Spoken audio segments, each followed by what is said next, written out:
வணக்கம். ரமாகோவின் தெய்வீக பதிவு சேனலில் இன்றைக்கி நம்ம பார்க்க போகிற பதிவு திருக்கச்சி நம்பியும் சனி பகவானும் அப்படின்ற பதிவு பார்க்க போகிறோம். சிவன் முருகன் கோவிலில் நவக்கிரகங்கள் இருப்பது போல் வைஷ்ணவ கோவிலில் நவக்கிரகங்கள் இருக்காது. பெருமாளை வணங்கினாலே நவக்கிரகங்களின் பாதிப்புகள் எதுவும் அண்டாது அப்படின்றதும் நம்பிக்கை. இந்த நிலையில் திருக்கச்சி நம்பியை வணங்கினாலும் சனி பகவானின் பாதிப்பு எதுவும் நெருங்காது என்றும் கூறப்படுது. சென்னை புறநகர் பகுதியான பூந்தமல்லியில் பிறந்தவரே திருக்கச்சி நம்பி ஆவார். இவர் காஞ்சி வரதராஜ பெருமாளுக்கு தினமும் பூந்தமல்லியில் இருந்து சென்று கைங்கரியம் செய்து வந்தார். ஒரு சமயம் திருக்கச்சி நம்பியடிகளை சனி பகவான் பிடிக்க வேண்டிய நேரம் வந்தது.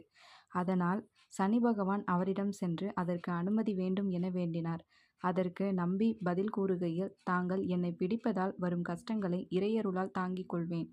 ஆனால் இறைவனுக்கு செய்யும் கைங்கரியத்தில் ஏதாவது தடங்கள் ஏற்பட்டுவிடும் என்பதால் 7.5 ஆண்டுகள் என்பதை சிறிது குறைத்து கொள்ள வேண்டும் என்றார்.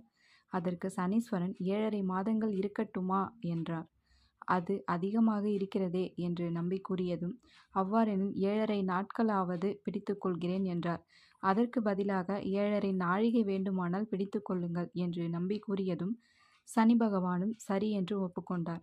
அதையடுத்து கோவிலுக்கு சென்று பெருமாளுக்கு ஆலவட்டம் விசிறிய நம்பி தமது வீட்டிற்கு சென்றார். அப்போது கோவில் கருவறையில் நெய்வேத்தியம் வைக்கும் தங்க கிண்ணத்தை காணவில்லை என்று அர்ச்சகர்கள் புகார் செய்தனர்.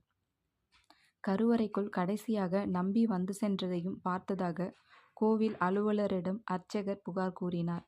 இது குறித்து புகார் மன்னர் வரை சென்றதும் நம்பியிடம் விசாரணை செய்து கடைசியாக அவர் வந்து சென்றதை கணக்கிட்டு அவர் மீது குற்றம் சாட்டப்பட்டது. அதை கேட்டு நம்பி, பெருமாளே, உனக்கு நான் செய்த பணிக்கு எனக்கு திருட்டுப்பட்டம் கிடைப்பது என்றால் அதுவும் உனது செயல்தான் என்றார். உனது விருப்பப்படியே நடக்கட்டும் என்று கூறி தண்டனை ஏற்றுக்கொள்வதாக அரண்மனை காவலர்களுடன் நடந்து சென்றார். மக்கள் அனைவரும் இவரை ஏளனமாக பார்த்து சிரித்தனர்.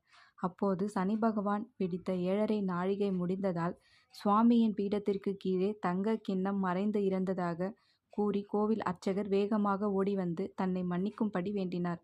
அதையடுத்து யாருக்கு சனியின் பாதிப்பு இருக்கிறதோ அவர்கள் திருக்கச்சி நம்பிகளை வணங்கிட பாதிப்புகள் நிவர்த்தியாகும் என்று சனி பகவான் கூறி இறைத்தொண்டு செய்த நம்பியிடம் மன்னிப்பு கேட்டு விலகினார். நன்றி.